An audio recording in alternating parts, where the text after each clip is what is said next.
Olá, caros amigos do YouTube, eu sou Kátia Magalhães, sejam todos muito bem-vindos ao canal Chá com Debate, o seu espaço de interlocução livre e democrática na internet.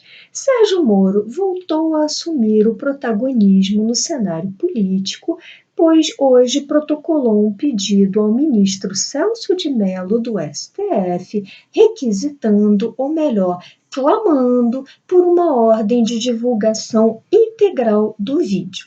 O pedido se baseou em 4 principais linhas de argumentos que eu trago aqui para vocês. Argumento número 1. Segundo Moro, o vídeo não conteria qualquer assunto que pudesse ser caracterizado como um segredo de Estado, razão pela qual não há empecilho legal à sua divulgação. Argumento número 2.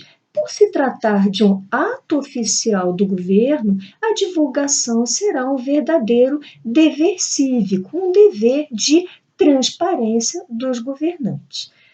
Argumento número 3. Segundo Moro, a gravação conteria declarações de cunho muito autoritário que, nas palavras de Moro, não podem nem devem permanecer nas sombras, pois são incompatíveis com os princípios democráticos da nossa Constituição Federal.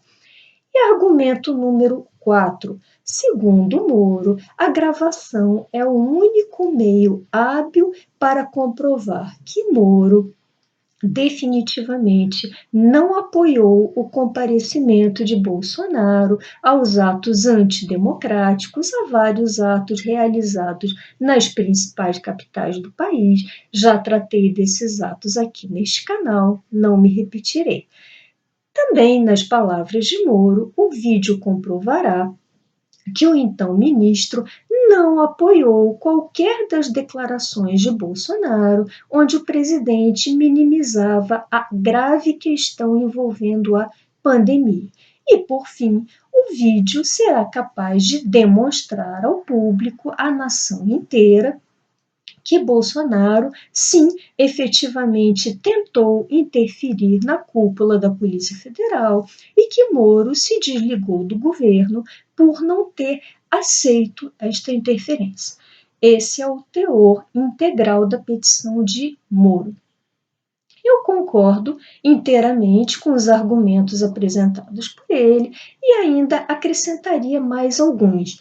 Acredito, sim, que a exibição integral do vídeo seja um dever de transparência por 2 motivos. Primeiro, porque Bolsonaro foi um governante democraticamente eleito e, assim sendo, tem o dever de prestar contas tanto aos seus eleitores quanto ao restante da população, a todo o país que ele governa. E, em segundo lugar, acho, ou melhor, não tenho dúvidas de que nós temos todo o direito de ter acesso a essa gravação, porque afinal somos nós, pagadores de impostos, que custeamos todos esses desmandos. Assim, temos que ter pelo menos o direito de ter acesso às gravações para ver o que essas pessoas estão fazendo nos bastidores às nossas custas, às custas dos nossos impostos.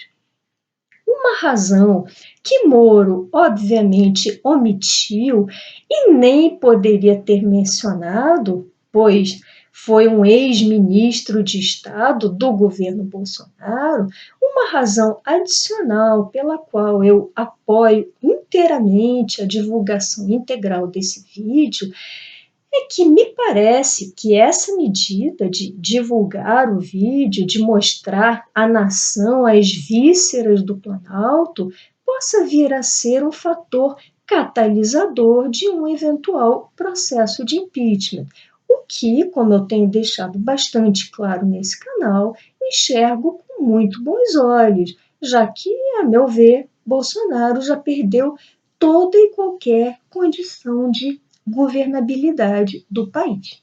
Por falar em impeachment, uma pergunta que paira no ar e que inclusive já foi suscitado por alguns de vocês que me honram com seu apoio ao canal, uma pergunta que paira no ar é a seguinte: onde estão os partidos ligados à dita esquerda nessa discussão toda de impeachment?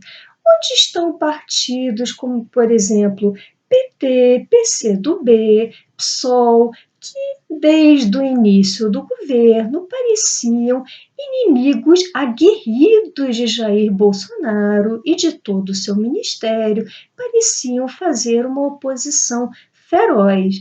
Não chega a causar um certo espanto, um silêncio sepulcral desse pessoal no debate ao impeachment?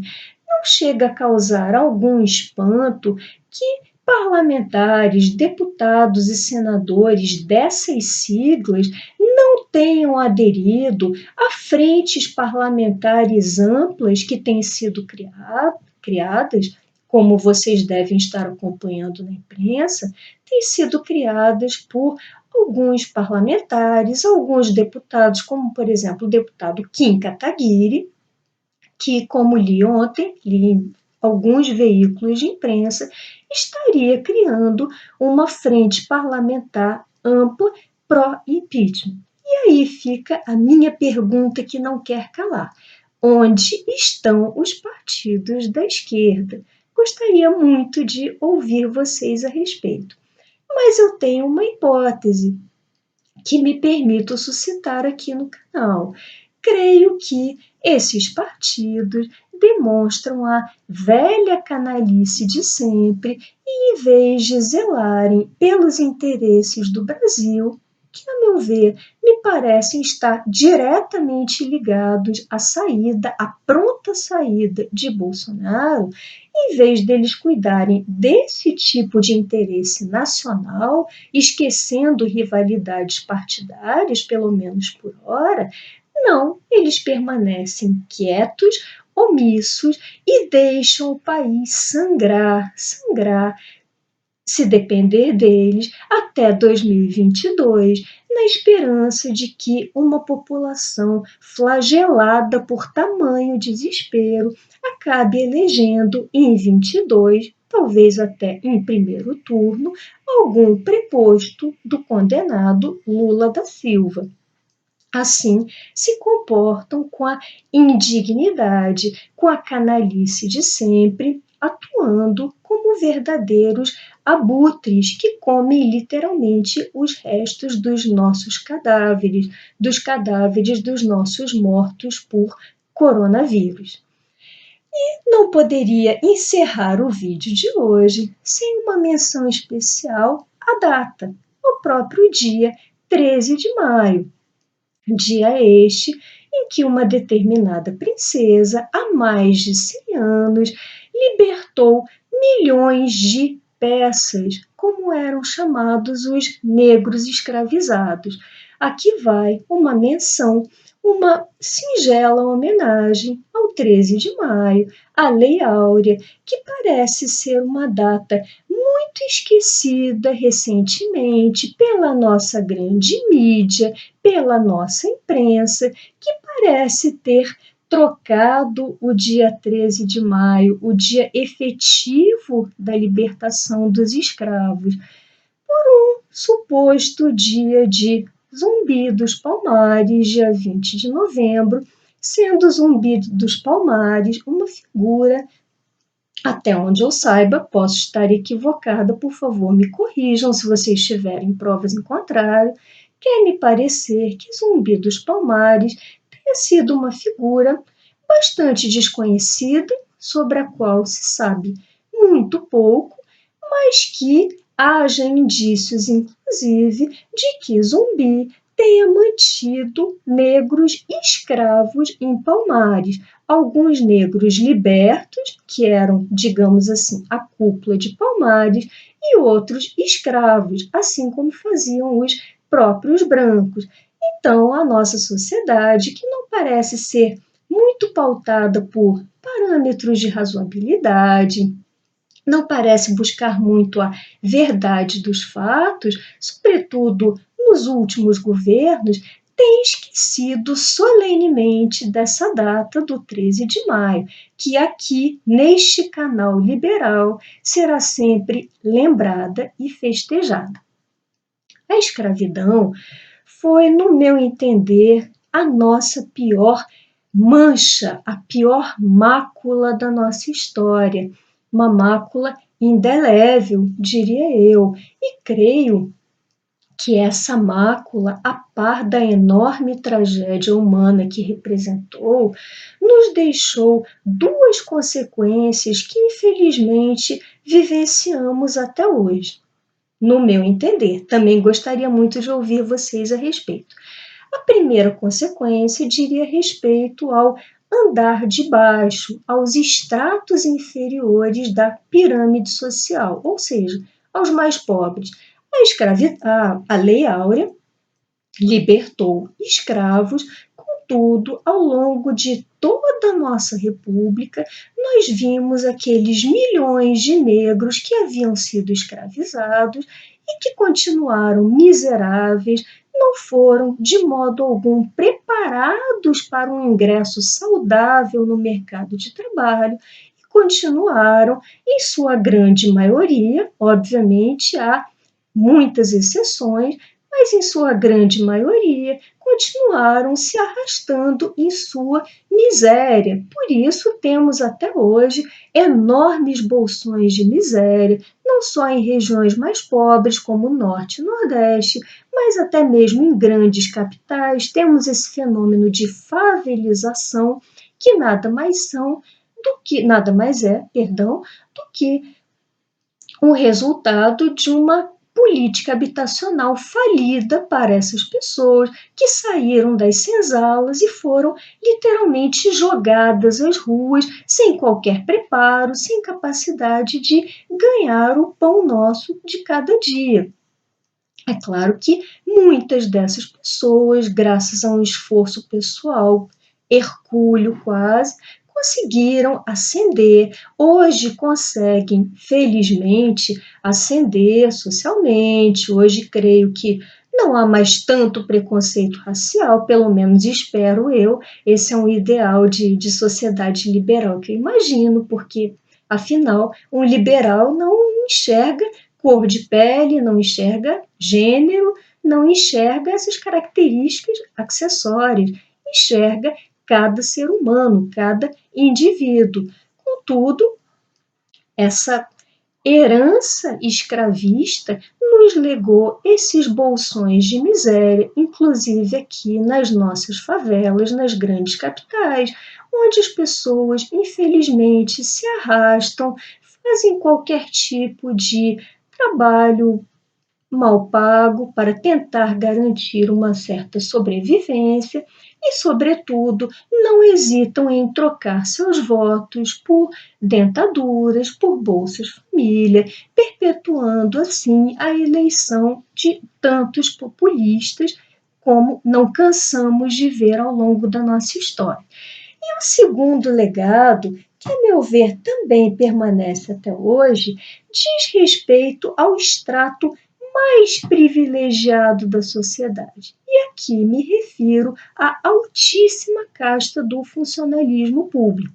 Vocês podem me fazer a pergunta: o que tem o funcionalismo público, pelo menos sua altíssima casta, a ver com a nossa herança escravista? A resposta não sou eu que forneço, quem sou eu que sequer historiadora sou.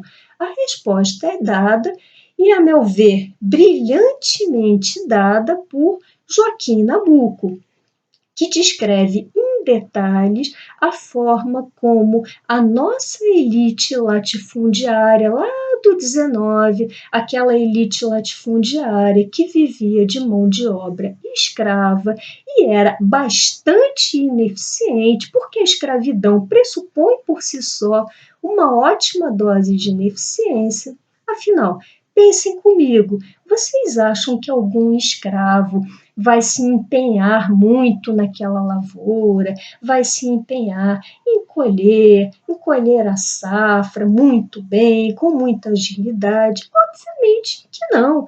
Além de não receber qualquer remuneração, qualquer estímulo, pelo contrário, viviam em condições péssimas, só recebiam castigos, inclusive corporais. Então, o sistema escravista, por si só, é um sistema muito ineficiente, que acabava mais cedo ou mais tarde levando vários membros dessa elite latifundiária à ruína, à falência. E aí nos conta Joaquim Nabuco que essa elite, apesar de perder renda, apesar de perder poder econômico, mantinha ainda assim poder político e dessa forma conseguia se enquistar, conseguia ocupar cargos na elite do nosso funcionalismo público. E assim surgiram, na bela descrição de Joaquim Nabuco, surgiram as castas privilegiadas do nosso serviço público, que perduram até hoje e que têm sido objeto de constantes comentários nesse vídeo. Não vou me repetir para não exaurir a paciência de vocês. Bom, essas eram as reflexões que eu gostaria de compartilhar com vocês hoje. Se tiverem gostado desse vídeo, deixem seus likes, comentem. Por hoje me despeço e até o próximo Chá com Debate.